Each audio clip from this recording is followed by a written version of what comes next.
Hi guys, आपका स्वागत है आपके अपने show MKJ talks for investment इन हिंदी में। कैसे हैं आप? उम्मीद करता हूं खूब मौज करी होगी। आज संडे का दिन था। बेटा मैं आज फिर एक बार बोल दूं, बहुत सारे लोग मुझे कहते हैं कि सर आप जरूर शुरू में बोल दिया, और इसलिए मैं वो बता रहा हूँ। भाई मेरा टेलीग्राम का चैनल का लिंक ऊपर आ रहा है, इसको आप ज्वाइन करो। अगर इसको आप ज्वाइन नहीं करोगे तो मैं बता दूँ आपकी लाइव ढीली ढाला है, और आपने टेलीग्राम चैनल ज्वाइन कर लिया तो आपकी लाइव जिंगा लाला है। जब भी मैं कोई न्यू वीडियो रिलीज करता हूँ तो यूट्यूब के ऊपर सबसे पहले नोटिफिकेशन टेलीग्राम चैनल पे आता है। सुबह देता हूँ good morning updates, corporate titbits, उसके बाद बहुत सारी इंफॉर्मेशन, बाजार सुबह सुबह का podcast, shark market early morning updates का पॉडकास्ट। तो सारी चीजें यूट्यूब की और सबकी जो भी मैं रिलीज करता हूँ सबके जो है सबसे पहले उसका नोटिफिकेशन टेलीग्राम चैनल पे आ जाता है। इससे आप अपडेटेड रहते हैं। देश विदेश के लोग जुड़े हुए और मुझसे यही कहते हैं सर बहुत आनंद आ रहा है, आप शुरू में बोला करिए इसके बारे में। इसलिए आजकल मैं कुछ देर तक इसको वीडियो के शुरू में बोल रहा हूं ताकि आपका ये मिस हो ना जाए। और आज हमारा दिन है वीकली रिव्यू का, ताकि कल जब बाजार खुले तो हम उसके लिए तैयार हैं, हम अगली जंग की तैयारी करके आगे बढ़े। तो आज हम वीकली रिव्यू करेंगे, पर सबसे पहले मैं आज एक मेंबर्स क्वेरी लेना चाहूंगा, क्योंकि मेरे बहुत सारे मेंबर्स जो हैं वेदांता की डीलिस्टिंग को लेके बड़े परेशान थे। तो मैं चाहता था कि आराम से एक दिन मैं आपके साथ डीलिस्टिंग की चर्चा करूं, हर बात को तरीके से समझाऊं। सबसे पहले हम डीलिस्टिंग का मतलब समझते हैं। देखिए स्क्रीन पर आ गया, डीलिस्टिंग लिस्टिंग का उल्टा होता है। जैसे आज जियो के शेयर्स ले लो, अभी जियो के शेयर्स तो आप खरीद बेच नहीं सकते, बाजार पे लिस्टेड नहीं है। जियो अपना IPO ले आएगा, उसके बाद जियो के शेयर बाजार में लिस्ट हो जाएंगे, हम उसमें खरीद बेच कर सकते हैं। इसका उल्टा कर दीजिए, वो डीलिस्टिंग है। डीलिस्टिंग में क्या होता है, जिस शेयर की बाजार में खरीदी बेची हो रही होती है उस शेयर को बाजार से हटा लिया जाता है, स्टॉक एक्सचेंज से हटा लिया जाता है। एक बार शेयर हट गया तो उसमें आप खरीदी बेची नहीं कर सकते। ऐसा ही किसी जमाने में हिसार ऑयल के साथ हुआ था, मेरे पास उसके शेयर है, वो डीलिस्ट हो गया, अभी भी पड़े हैं शेयर, ना डिविडेंड आता है ना कुछ आता है, खरीदी बेची उसमें नहीं हो पा रही। तो अब आप पूछेंगे भाई ये डीलिस्टिंग क्या है, समझ में आ गया। अब ये वेदांता वाला डीलिस्टिंग क्या कर रहा है, अब पहले वेदांता की न्यूज पढ़ लीजिए। क्या वेदांता के पास जो पेरेंट कंपनी है उसके पास लगभग वेदांता के कह लीजिए 51% शेयर है, 50-51% के आसपास शेयर है, और बाकी जो है पब्लिक शेयर होल्डिंग के अंदर है 49% के आसपास, 49 से 50 के बीच। तो अब वेदांता जो है वो चालाक है, सोच रहा है। वेदांता ग्रुप जो है बहुत ही तेज है, बहुत ही तर्रार निकला हुआ है। कहते हैं ना जैसे वो गिद्ध नहीं होता, गिद्ध क्या करता है, मरे हुए शिकारियों को खा जाता है, मरे हुए शिकार को खा जाता है, शिकारी नहीं मरे हुए शिकार। गिद्ध क्या होता है, कोई चीज़ मरी होती है उसको खा जाता है। तो आज स्टॉक एक्सचेंज मरी हुई है भाई साहब, सारा रिटेल इन्वेस्टर लॉस के नीचे दबा हुआ है, उन्होंने इसके शेयर महंगे रेट पे खरीदे हैं। पर अब कंपनी ने देखा शेयर गिरा हुआ है तो कंपनी ने वही गिद्ध वाली स्ट्रैटेजी लगाई, और वो सोच रही है ये मरे हुए शेयर होल्डर्स जो हैं इनको हम खा जाएं। तो कंपनी ने सोचा शेयर का रेट गिरा हुआ है, तो कंपनी ने खट से अनाउंस कर दिया कि जो है हम अपनी कंपनी के शेयर जो है 87.5 में खरीद लेंगे और इसको डीलिस्ट करा देंगे। तो इससे क्या होगा कि कंपनी के वो सस्ते रेट पे शेयर खरीद लेंगे 87.9 में। वैसे मैं आपको बताता हूँ तकलीफ क्या है, जो इसकी पेरेंट कंपनी है ना उसने बड़ा कर्जा लिया हुआ है, और कर्जे का ब्याज और कर्जा भी चुकाना होता है। अब वेदांता की बात, खास बात क्या है कि ये बहुत हाई डिविडेंड देती है, अगर आपने देखा हो तो कंपनी ने देखा कि यार शेयर का रेट गिर गया तो डिविडेंड यील्ड बढ़ जाएगी ना, डिविडेंड तो उतना ही दे रहे हैं तो डिविडेंड यील्ड बहुत ज्यादा बढ़ जाएगी। तो कंपनी के मन में लालच आ गया होगा। तो भैया मैं सोच रहा हूँ, मैं गलत भी हो सकता हूँ, अब दूसरा व्यक्ति तो कहेगा नहीं हमारे मन में ऐसा कुछ नहीं, हम तो साधु संत हैं, लेकिन मेरे को तो जो नजर आ रहा है मैं वो बोल रहा हूँ। भैया मेरे को नजर आ रहा है किसका डिविडेंड बहुत हाई है, बहुत हाई डिविडेंड देती है कंपनी। तो मालिकों ने सोचा, पेरेंट कंपनी ने सोचा कि क्यों ना हम इसके सस्ते रेट पे शेयर ले लें, तो जो डिविडेंड पब्लिक को मिलना था वो भी हमें मिल जाएगा, वो हमें मिल जाएगा तो डिविडेंड ही बहुत ज्यादा हो जाएगा। तो जो पेरेंट कंपनी के ऊपर लोन है वो उस लोन को आराम से चुका भी सकेगी और उसका ब्याज भी दे पाएगी। तो कहते हैं ना कि भाई स्वार्थ आदमी से सब कुछ कराता है, लालच आदमी से सब कुछ कराता है। तो देखा जाए तो कहीं ना कहीं कंपनी लालच में आ गई है। अब इसको गलत कहूँ ठीक कहूँ, ये अपने अपने देखने का नजरिया है। कंपनी के पॉइंट ऑफ व्यू से देखूँ तो बढ़िया बात है, भाई ठीक है भाई, अगर एक चीज सस्ती है वो अपना मौका देख के उसको खा रहे हैं तो क्या बुराई है कंपनी के पॉइंट ऑफ व्यू। लेकिन आम रिटेल इन्वेस्टर के पॉइंट ऑफ व्यू से हम तो मर गए ना, हमने किसी ने 200 का शेयर लिया हुआ, किसी ने 150 का लिया हुआ, किसी ने 125 का लिया, लेके रखे थे भाई अच्छी कंपनी है, आज रेट गिर गया कोई बात नहीं कभी तो चढ़ेगा, ये सोच के लिए। अब अगर ये डीलिस्ट हो जाएगी और इसके शेयर ऐसे ही 87 87.5 के भाव पे खरीदे जाएंगे तो जिन्होंने 150 के खरीदे उनके तो 87.5 के भाव जबरदस्ती बिक गए। वैसे डीलिस्टिंग इतनी आसान नहीं है, पर होता क्या है कि कोई भी काम होता है ना, कई बार सारे लोग मिल जाते हैं और मरता एक ही आदमी। कमेंट बॉक्स में बताओ मरता कौन है, चाहे कुछ हो जाए, मरता कौन है बाजार में, कमेंट बॉक्स में बताओ, वीडियो को पॉज करके मजा आ जाएगा। मरता है रिटेल इन्वेस्टर। अगर मेरी बात जची है आपको, बिल्कुल फिट लगी तो वीडियो को लाइक कर दो इसी वक्त, एकदम लाइक करो वीडियो को पॉज करके, कि मरता रिटेल इन्वेस्टर है। पूछो कैसे? अब इसकी होल्डिंग क्या है? इंस्टीट्यूशनल इन्वेस्टर्स के पास है, ठीक है, पब्लिक के पास है। अब होता क्या है कि डीलिस्टिंग के लिए जरूरी क्या होता है कि 90% जो शेयर होल्डर्स हैं, यानी जो शेयर कैपिटल है उसका जो 90% शेयर होल्डर्स होल्ड करते हैं, वो डीलिस्टिंग के लिए सहमत हो तो डीलिस्टिंग हो जाती है। तो अब क्या है कि पब्लिक के पास कितना शेयर होगा? थोड़ा बहुत होगा। बाकी सारा शेयर किसमें होता है? इंस्टीट्यूशनल इन्वेस्टर्स के पास होता है। अब अगर देखा जाए, पब्लिक वोटिंग में भी पार्टिसिपेट नहीं करती, मोटा मोटा उनको नोटिस आते हैं, उनको पता नहीं चलता आपने कितने वोटिंग में पार्टिसिपेट किया, बहुत ही कम किया होगा।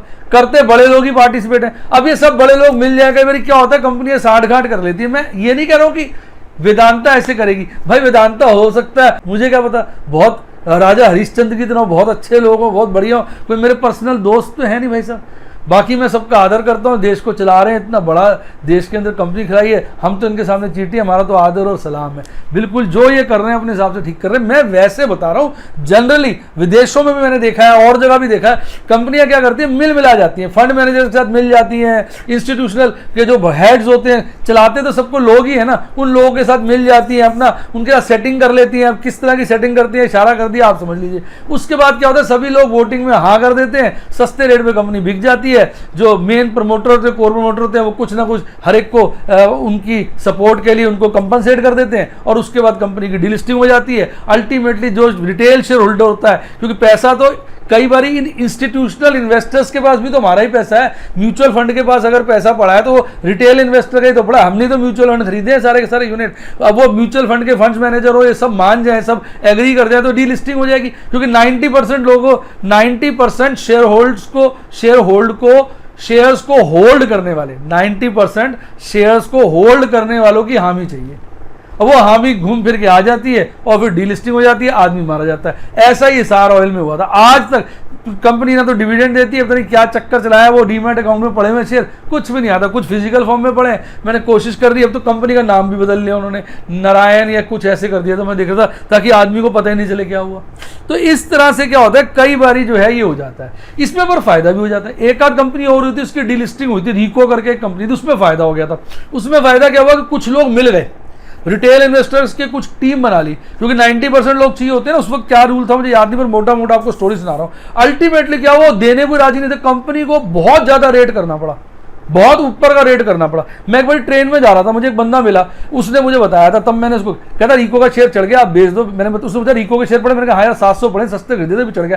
कहता इसकी डीलिस्टिंग हो रही है, आप इसको बेच दो जाती, हमारी तो कंपनी के साथ सेटिंग हो रही है। उसने ऐसा बोला, ट्रेन में मिला था ना, मैं जानता था ना कुछ। आप मान के चलिए मैं कहानी सुना रहा हूँ, किस्सा सुना रहा हूँ, ऐसी मन घड़त, लेकिन ये बात है हकीकत। तो ट्रेन में मुझे मिला था, या पता नहीं कहाँ मिला था, मुझे याद है। ट्रेन में तो मैं ऐसे कम जाता हूँ, ट्रेन में नहीं मिला होगा यार, कहीं मिला था, होटल में मिल गया था, नहीं एक पार्टी में मिला था। हाँ वो पार्टी में मिला था, नहीं याद आ गया, एक पार्टी में मिला था वो। हाँ वो पार्टी में मिला था, मुझे याद आ गया, किसी के बर्थडे पार्टी थी, मैं उसमें गया था, वहाँ बाई चांस बातचीत हुई, पता चला मैं शेयर्स में इंटरेस्ट लेता हूँ, तो उसने बताना शुरू कर दिया, तो मैंने उसको खैर आते ही बेच दिया, तो उसकी राय मान ली थी। तो उसका ये कहना था कि हमारे पास ना, हमारा जो ग्रुप है, हमने बहुत सारे शेयर ले लिए, तो परसेंटेज वगैरह मुझे याद नहीं, कंपनी हमारी हामी के बगैर डीलिस्ट नहीं कर सकती। अब हम कंपनी से सीधी बात कर रहे हैं कि हमें डीलिस्टिंग में तो जो पैसे मिलेंगे ही, या वो कंपनी किसी और को कहेगी हम अपने शेयर हायर रेट पे बेच देंगे। तो इस तरह की भी गेमें बाजार में खेली जाती हैं, आपको नहीं पता चलेगा। आप छोटे रिटेल इन्वेस्टर हो, आप खुद दिमाग लगाओ ना, जरा सोचो, जरा ध्यान से सोचो। 90% शेयर्स जिनके पास है उनकी हामी चाहिए। अब कंपनी को 88% शेयर्स वाले के होल्डर्स की हामी मिल गई, 2% वाले लोग रह गए, ठीक है ना, 2% हो जाए। अब रिटेल इन्वेस्टर तो मिलता नहीं, कुछ बड़े रिटेल इन्वेस्टर जो हैं उन्होंने, उनके पास 4% शेयर है, वो कहेंगे भैया हम 4% शेयर हामी तभी भरेंगे जब हमें कुछ एक्स्ट्रा पैसा मिला, हम इस रेट पे नहीं करवाएंगे, तो तुम्हारी डीलिस्टिंग हो ही नहीं सकती। तो कंपनी क्या करती है, फिर उनको अंडर द टेबल, या फिर मुझे अब पूरी मोडस ऑपरेंडी नहीं पता, अंडर द टेबल या उनसे पब्लिकली वो शेयर हायर रेट पे कोई उनकी एसोसिएट खरीद लेता है या और कोई खरीद लेता है, उनको वो निकालते हैं ताकि 90% होल्डिंग हो जाए। तो कहने का मतलब ये होता है कि भैया इसमें इस तरह की गेम चलती है। और कई बार पब्लिक को यूं फायदा हो जाता है कि अब जैसे 87.5 पे कहा, तो लोग शेयर खरीदना शुरू कर देते हैं कि यार 87.5 पे तो बिक जाएगा, तो पता चलता है शेयर 125-150 का हो गया। फिर कंपनी को अपनी रेट बढ़ाना पड़ता है, क्योंकि 125-150 का स्टॉक एक्सचेंज पे चल रहा है, तो वो थोड़ी 87 का खरीद लेगी, जस्टिफाइड नहीं होता। अब आप में से कई लोग कहेंगे जी ये चीज़ें पकड़ते क्यों नहीं है, अगर गवर्नमेंट क्यों नहीं पकड़ती? भाई गवर्नमेंट तो अच्छी है ही, वो कोशिश करती है, किसी चीज़ का सबूत मिलेगी तो पकड़ लेगी ना। अब कई चीज़ों के सबूत ही नहीं मिलते। मैंने आपको बता दिया बंदा ट्रेन में मिला, ट्रेन में कह दिया, मुझे याद ही नहीं, इतनी पुरानी बात है, मुझे फिर याद है वो पार्टी में मिला था। अब वो बंदा पार्टी में मिला था, उसकी मुझे शक्ल हल्की हल्की सी याद है, मैं कहाँ से उस बंदे को पकड़ के लाऊं? इसी तरह इंटरनल क्या डील्स हो रही है ना आपको पता ना मुझको पता, पर घूम फिर के ये होता है कि ये इस तरह से काम चलता है। यानी अब 90% शेयर्स को होल्ड करने वाले शेयर होल्डर्स अगर हामी भर देंगे तो कंपनी की डीलिस्टिंग हो जाएगी, और अगर बाजार में रेट बढ़ गया तो कंपनी को रेट बढ़ा के डीलिस्टिंग करनी पड़ेगी, नहीं तो फिर डीलिस्टिंग में दिक्कत आएगी, वो जस्टिफाइड नहीं लगता। बाकी अब देखो जी, अब देश संसार है, पैसा सबसे बढ़िया है, वो गाना नहीं है ना बाप बड़ा ना मैया, the whole thing is that के भैया सबसे बड़ा रुपया। तो रुपया जिसके पास होता है वो कोई ना कोई गेम चला लेता है, साम दाम दंड भेद समझा दो, पैसे दे दो, सजा दे दो, या भेद कर लो उसको। तो किसी ना भी तरीके से जिसने काम करना होता है कर लेता है, मौके का फायदा उठाता है। पर एक बात मेरी याद रखना, मरता कौन है? एक मैं आपको डायलॉग देता हूँ, आपको मजा आ जाएगा। देखिए भाई साहब, नीचे ना खरबूजा पड़ा हुआ था, बड़ा अच्छा डायलॉग, आपको मजा आएगा, कमेंट होता। खरबूजा पड़ा था, ऊपर चाकू था, भाई साहब चाकू गिरा और खरबूजे के ऊपर खरबूजा कट गया। खरबूजा है रिटेल इन्वेस्टर, ठीक है। अब खरबूजे का बड़ा गुस्सा है, साले ने मुझे काट दिया, मैं छोड़ूंगा नहीं, किस दिन मौका मुझे मिलेगा मैं इसको जो है खत्म कर दूंगा। तो ऐसे ही कुछ दिनों बाद भाई साहब मौका आ गया, चाकू नीचे पड़ा था, खरबूजा ऊपर था। पहले क्या था, खरबूजा नीचे चाकू ऊपर, चाकू ऊपर से गिरा, खरबूजा को काट दिया। खरबूजा गुस्से में था, बदला लेना चाहता था। अब एक दिन ऐसा मौका आया कि नीचे चाकू ऊपर खरबूजा। अब खरबूजे ने कहा यार मौका आ गया, वो खरबूजे ने गुस्सा निकाला और चाकू पे गिर गया, कटा कौन? फिर खरबूजा। तो भाई चाहे चाकू खरबूजे में गिरे या खरबूजा चाकू पे गिरे, कटता तो खरबूजा ही है। तो कटता कौन है? रिटेल इन्वेस्टर ही है। कोई कुछ कर लो, लिस्टिंग करा लो तो रिटेल इन्वेस्टर मरेगा, डीलिस्टिंग करा लो तो रिटेल इन्वेस्टर मिलेगा। तो रिटेल इन्वेस्टर के पास एक ही ज्ञान है जो मैं उनको दे सकता हूं, मेरा सबसे बढ़िया ज्ञान है क्या? Gone are bulls, gone are bears, eagle is the winner, let's be clear. आप ईगल बन जाइए, जहां मौका मिले प्रॉफिट बुक कर लिया करिए, आप ज्यादा लालच मत करिए। पता नहीं कौन सा शिकारी कहां से निकल के आए और आपका और मेरा शिकार कर ले।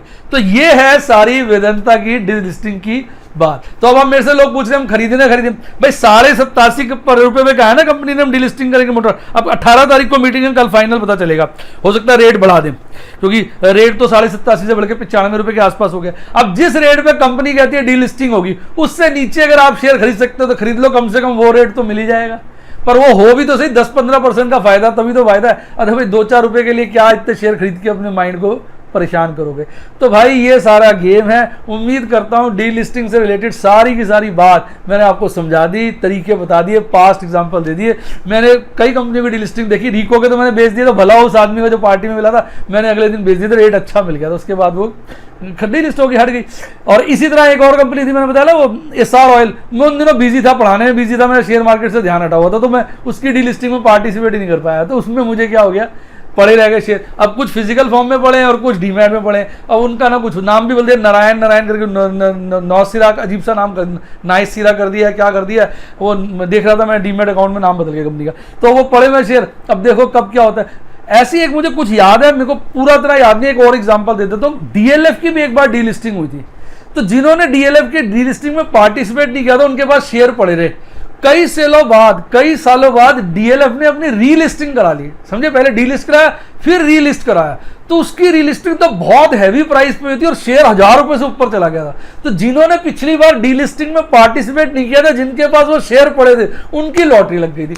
तो भैया ऐसा हो जाता है। मैंने आपको सारे केस बता दिए, ईमानदारी से बताना, जितनी इंफॉर्मेशन मैंने आपको डीलिस्टिंग के 3 केस बता दिए। एक तो अपना चल ही रहा करंट जिसकी चर्चा में, उसके अलावा 3 बताए, एक बताया रिको का, एक बताया मैंने आपको एसआर ऑयल का, और एक मुझे भी याद आ गया था ताजा ताजा किसका, डीएलएफ का। और ये भी ठीक होगा, आप गूगल पे सर्च कर लीजिए। बातें पुरानी हो जाती है, धुंधली यादें रह जाती है। मेरी यादें मैंने देखा मेरी कहीं ना कहीं ठीक ही होती है, मुझे याद आ जाता है, मैं भूलता नहीं हूं। तो आपको ये मेरा डीलिस्टिंग से रिलेटेड इंफॉर्मेशन अगर मजेदार लगा तो भाई साहब इतने लाइक लगाओ, इतने लाइक लगाओ। लाइक ही मुझे अच्छे लगते हैं, क्योंकि मैं तो सोचता हूं मैं आपको पढ़ा रहा हूं, एग्जाम दे रहा हूं, और लाइक जब आप लगाते हैं तो मुझे लगता है मार्क्स मिल गए, अच्छे मार्क्स मिलते हैं तो अच्छा लगता है। तो आप लाइक करिए, तो मैं कोई और आपके लिए ऐसे बढ़िया सी खबर लेके आऊंगा। तो ये था आज आपकी फरमाइश पर डीलिस्टिंग के ऊपर पूरी की पूरी चर्चा। आइए बात करते हैं बाजार कल बाजार खुलेंगे और हमने आज तैयारी करनी है। सबसे पहले हम टेक्निकल एनालिसिस करेंगे। देखिए आपके सामने राइजिंग वेज की मैं बार बार चर्चा करता हूं क्योंकि वो बड़ा इंपॉर्टेंट है। ये राइजिंग वेज बहुत कम देखने को मिलता है और अब इस बार हमें देखने को मिल रहा है। हमारा लक कह लीजिए, किस्मत कह लीजिए, कुछ भी कह लीजिए। तो राइजिंग वेज मैं आपके लिए ले आया हूं गूगल से। तो राइजिंग वेज जो होता है गिरती मार्केट में बनता है। जो नए फॉलोअर्स हैं, जो नए हमारे व्यूअर्स हैं, दर्शक हैं, वो सुन लें। जब बाजार लगातार गिर रहा हो जैसे आजकल गिर रहा है, उसमें बीच में क्या होता है, राइजिंग वेज सा बन जाता है, यानी बाजार ऊपर चढ़ने लगता है।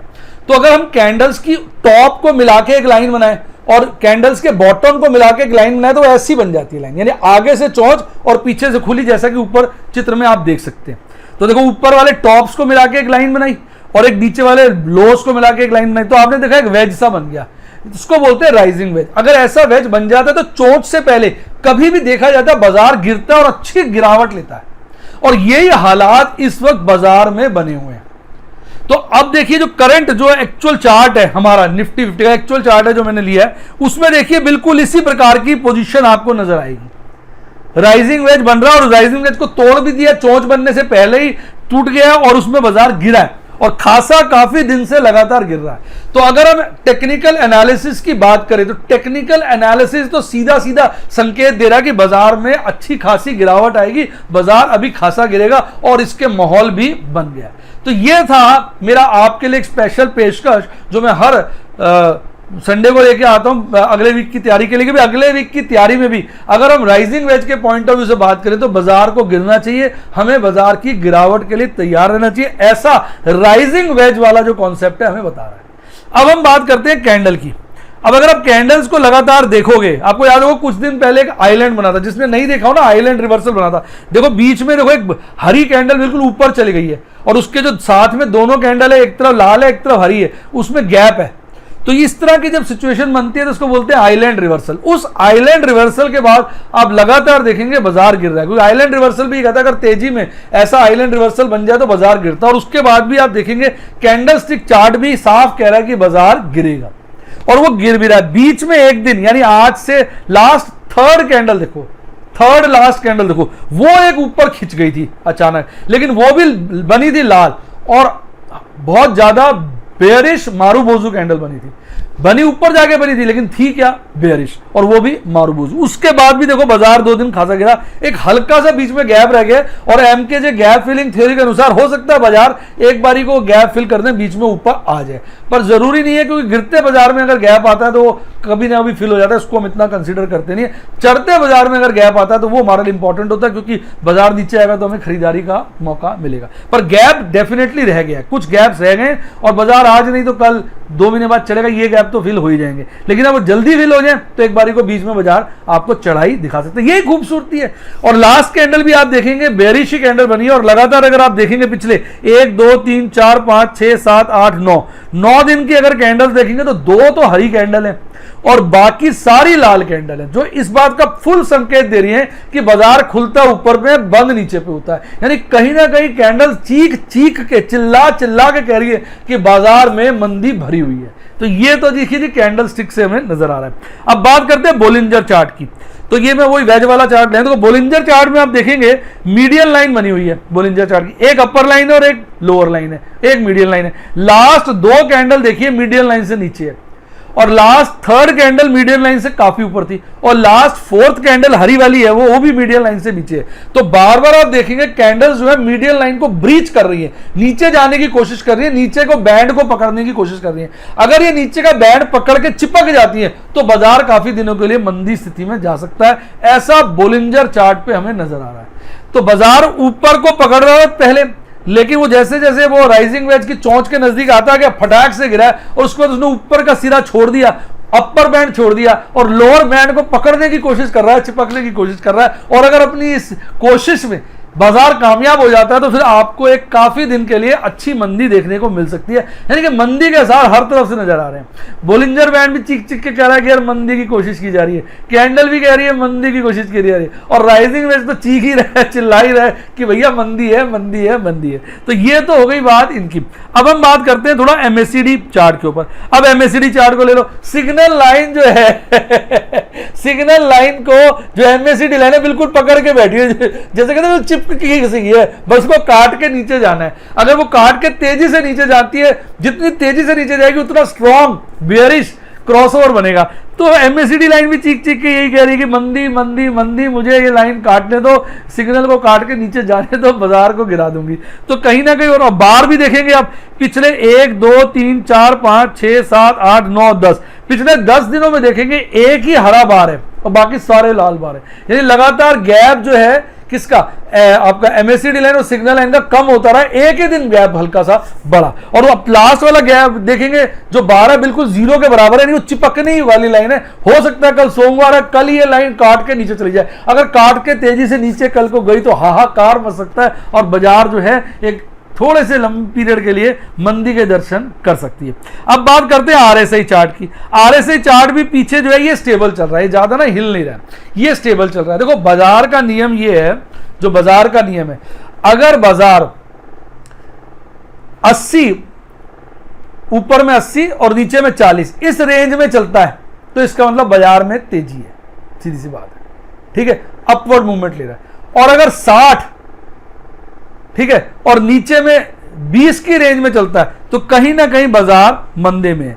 यानी जो आरएसआई की वैल्यू अगर बार बार ऊपर नीचे होती है, और अगर आप देखते हो कि आरएसआई की वैल्यू जो है किसके बीच में चलती है, 80 और 40 के बीच में, तो बाजार 80-40 ही बोला था ना, 80 और 40 यही बोला। मैं मैडम से कंफर्म कर लूँ, मैडम मुझे ऑब्जर्व करती रहती है कि कुछ गलत ना बोल दूँ, गलत बोलती है तो वीडियो पॉज फिर से रिकॉर्ड कराती है। तो 80 और 40 के बीच में अगर आरएसआई घूमता रहता है तो इसका मतलब बाजार तेज है, मैंने कल की वीडियो में बताया था। और 60 और 20 के बीच में बीचता है तो घूमता रहता है तो बाजार मंदा है। अब यहां प्रॉब्लम ये क्या है, अगर आप एमएससीडी चार्ट देखेंगे, आरएसआई चार्ट, तो आरएसआई चार्ट ना बिल्कुल फ्लैट ही हो पड़ा है।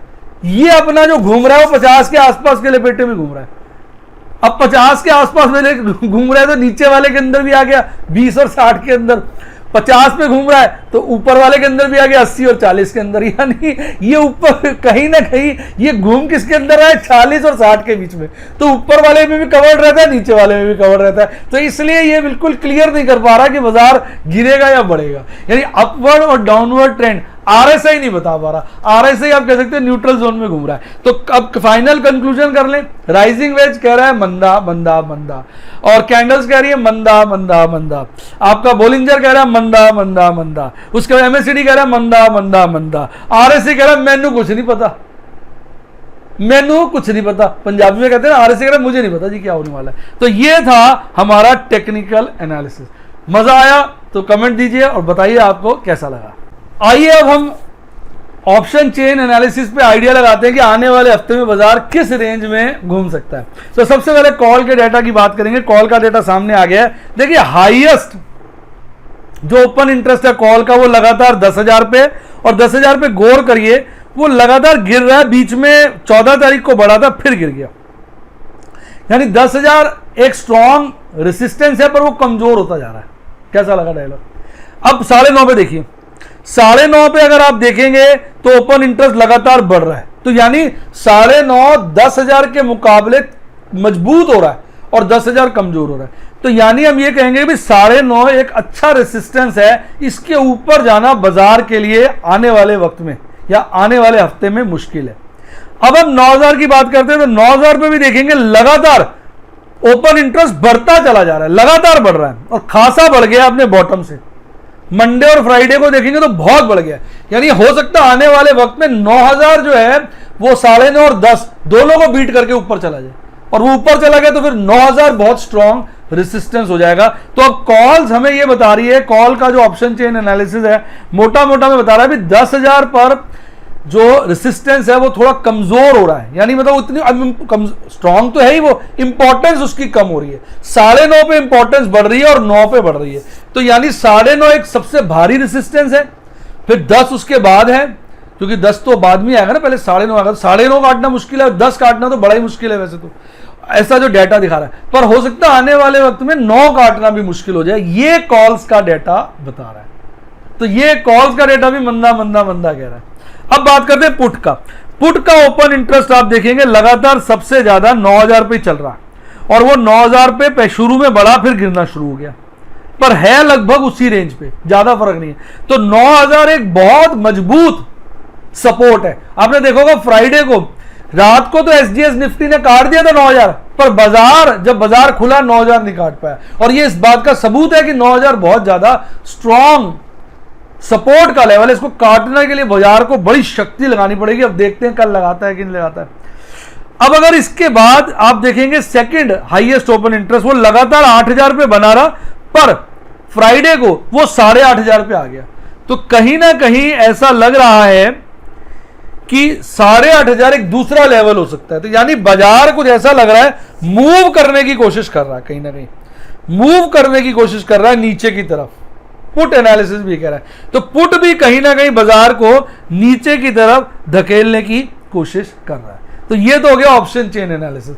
अब पॉइंट ऑफ मैक्सिमम पेन से देखिए, जहां पे हम टोटल ओपन इंटरेस्ट को देखते हैं, वो लगातार 9000 बना हुआ। तो यानी बाजार कहीं ना कहीं 9000 पे सिमटेगा, और वाकई 9000 पे सिमट रहा है। तो इसलिए हम कहेंगे जो थ्योरी ऑफ मैक्सिमम पेन है वो बिल्कुल एक्यूरेट चल रही है इस वक्त। पर सेकंड हाईएस्ट आप देखेंगे, पहले 10000 पे था, अब घट के क्या आ गया 9000 पर, 9500 पर। 9000 तो हाईएस्ट है ही, पर सेकंड हाईएस्ट मंडे और ट्यूसडे को तो था 10000 पर, वेनेसडे थर्सडे फ्राइडे को गिरकर कहां पर आ गया 9500 पे। यानी सेकंड हाईएस्ट में तो गिरावट आ ही रही है। तो कहीं ना कहीं ये भी यही कह रहा है कि नीचे की तरफ पेन मूव कर रहा। हाईएस्ट पेन वही है, सेकंड हाईएस्ट नीचे की तरफ मूव किया। तो यानी ओवरऑल अगर आप ऑप्शन चेन एनालिसिस देखो तो कहीं ना कहीं ये बाजार के नीचे गिरने की तरफ संकेत कर रही है। और आने वाले हफ्ते में जो क्रूशियल रेंज है जिसमें बाजार ट्रेड करेगा वो वही 9 से 9.5 है। पर कहीं ना कहीं बाजार कोशिश कर रहा है कि मैं 9 से 9.5 का लेवल तोड़कर 8.5 से 9 के बीच में आ जाऊं, ऐसा मुझे लग रहा है। मैं फिर बोलूंगा, मैं गलत भी हो सकता हूं। बाकी ऑप्शन चेन